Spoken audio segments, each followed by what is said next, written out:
T20 world cup से पहले Pakistani middle order मसाइल का शिकार है। इफ्तिखार अहमद, खुशदिल शाह, नासिफ अली और हैदर अली फॉर्म में दिखाई नहीं देते, जबकि इंग्लैंड के खिलाफ सीरीज में इफ्तिखार अहमद अब तक 20 की औसत से सिर्फ 80 रन ही बना सके।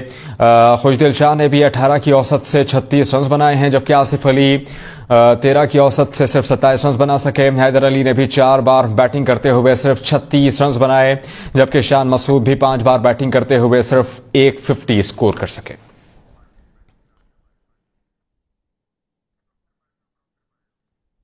वर्ल्ड कप सर पर है और कौमी क्रिकेट टीम का मिडिल ऑर्डर सर का दर्द बन गया है। इस पर बात कर लेते हैं senior sports journalist Abdul Majid Bhatti साहब से।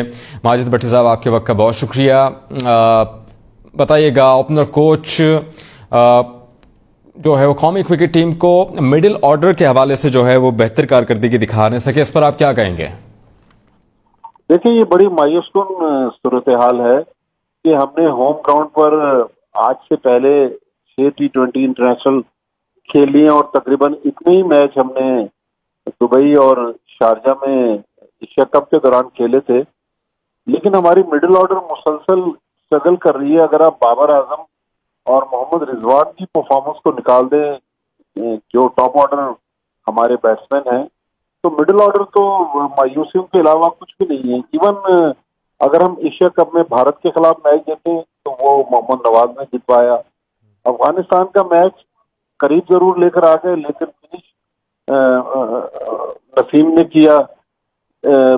फिर हांगकांग के खिलाफ सिर्फ 4 छक्के एक मैच में खुशदिल शाह ने मारे। मेरे ख्याल में ना हेड कोच इस मामले पर हकायक मानने के तैयार है। कल मैं जो बैटिंग कोच है मोहम्मद यूसुफ, उनका इंटरव्यू भी सुन रहा था। वो भी कह रहे थे कि टीवी पर बैठ के लोग नित नई कहानियां गढ़ते हैं, लेकिन उनके पास हल नहीं है। तो मैं तो उसी चैनल पे काम करता हूँ। मेरे साथ तो यूसुफ ने दर्जनों शो किए हैं, और जो जब यूसुफ बैठा करते थे, यूसुफ भी दूसरे लोगों के बारे में इसी किस्म की बातें करते थे। बल्कि मुझे याद है कि एक जमाने में जब शाहिद खान आफरीदी पाकिस्तान टीम के कप्तान थे, यूसुफ ने एक शो में शाहिद आफरीदी के बारे में जब क्रिटिसिज्म की और शाहिद आफरीदी किसी फॉरेन टूर से कराची एयरपोर्ट पर लैंड किए तो उन्होंने काफी सख्त अल्फाज उनके लिए इस्तेमाल किए थे। तो आज अगर मोहम्मद यूसुफ मेज की दूसरी तरफ चले गए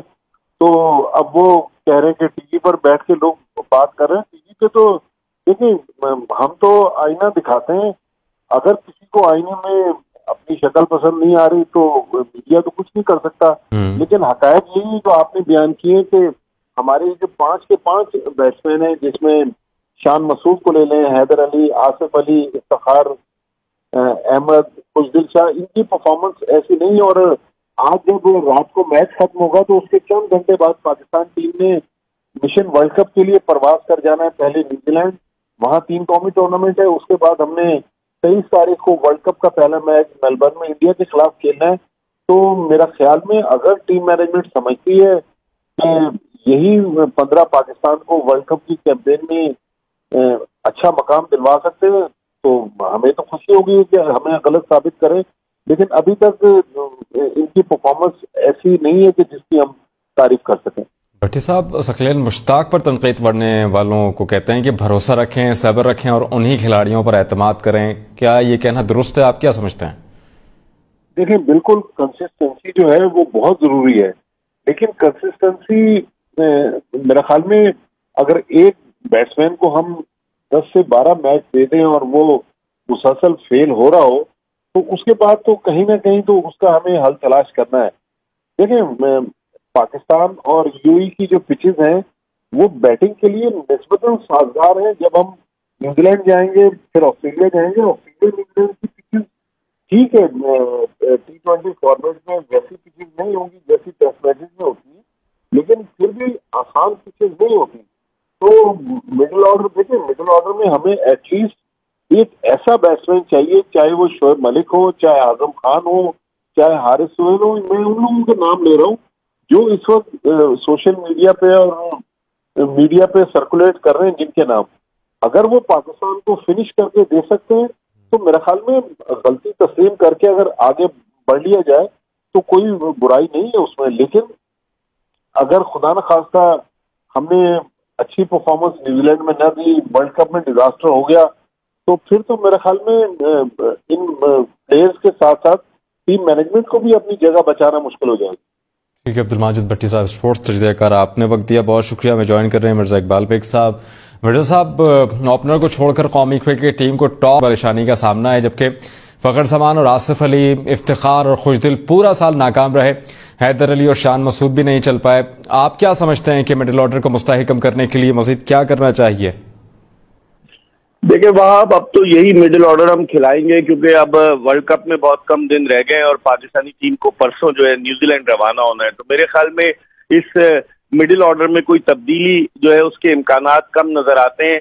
अगर फखर जमान मुकम्मल तौर से फिट हो गए तो वो ट्रेवल रिजर्व में वो पाकिस्तान की 15 रुकनी टीम में आ जाएंगे, लेकिन बज़ाहिर इस बात के इम्कानात कम नजर आते हैं। अगर आप पाकिस्तानी बैट्समैनों की कारकर्दगी पर नजर डालें इस सीरीज में, जो मिडिल ऑर्डर की अगर मैं बात कर रहा हूं, तो खुशदिल शाह ने 4 मैचेस की 3 इनिंग्स में 36 रन बनाए और सिर्फ 31 गेंदें खेली है।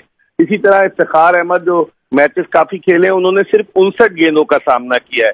आसिफ अली ने सिर्फ 16 गेंदें खेली है पूरी सीरीज में, और इसी तरीके से हैदर अली ने अगर देखा जाए तो 5 मैचेस की 4 इनिंग्स में 36 रन बनाए हैं और 38 गेंदें खेली है। तो अगर आपके 4 मिडिल ऑर्डर के बैट्समैन इस तरह की परफॉर्मेंस देंगे, उन्हें तो प्रैक्टिस ही नहीं मिली, उन्होंने तो गेंदें ही कम खेली है, तो वो वर्ल्ड कप में क्या करेंगे, ये भी एक क्वेश्चन मार्क है। लेकिन उससे पहले पाकिस्तान के लिए एक अपॉर्चुनिटी है। न्यूजीलैंड में पाकिस्तान और बांग्लादेश की क्रिकेट टीमों के दरमियान जो है वो ट्रायंगुलर सीरीज होगी। न्यूजीलैंड मेजबान है, तो उस ट्रायंगुलर सीरीज में आजमा सकते हैं, लेकिन बज़ाहिर मुझे नहीं लगता कि किसी आउट ऑफ द बॉक्स कोई पाकिस्तान क्रिकेट बोर्ड की सिलेक्शन कमेटी या क्रिकेट बोर्ड कोई तब्दीलियां लाए। लेकिन आप रूल आउट भी नहीं कर सकते। आपको याद होगा लास्ट ईयर वर्ल्ड कप से पहले जब 13 सितंबर को रमीज राजा ने चार्ज लिया था, तो उसके बाद उन्होंने आते ही 3 तब्दीलियां की थी, और फिर उसके बाद शोएब मकसूद अनफिट हो गए थे और शोएब मलिक चले गए थे। लेकिन इस वक्त बज़ाहिर कोई ऐसा नजर नहीं आ रहा। इसी से जुड़ा मेरा ये सवाल होगा आपसे कि अभी का जो टीम कॉम्बिनेशन है वो तो सबके सामने, लेकिन मजीद और कौन कौन से प्लेयर्स या खिलाड़ी आप समझते हैं कि आ सकते हैं, इस काबिल हैं, जो खेल सकते हैं और खिलाए नहीं जा रहे हैं? देखिए, हारिस सुहेल एक बड़ा जबरदस्त बैट्समैन है, पता नहीं उसको किस जुर्म की सजा दी जा रही है। इसी तरीके से अगर आप देखें शोएब मलिक T20 के एक्सपर्ट हैं, लेकिन बाद लोगों की ओपिनियन है कि वो वहां की विकेटों पर, ऑस्ट्रेलिया की विकेटों पर इतने कामयाब नहीं रहे।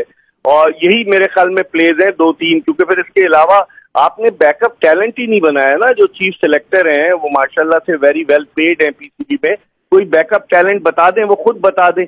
कोई ऐसा टैलेंट नहीं है। माशाल्लाह पीसीबी ने अब तो पेड सेलेक्टर रखे हुए हैं, तो उनकी अकाउंटेबिलिटी भी होनी चाहिए।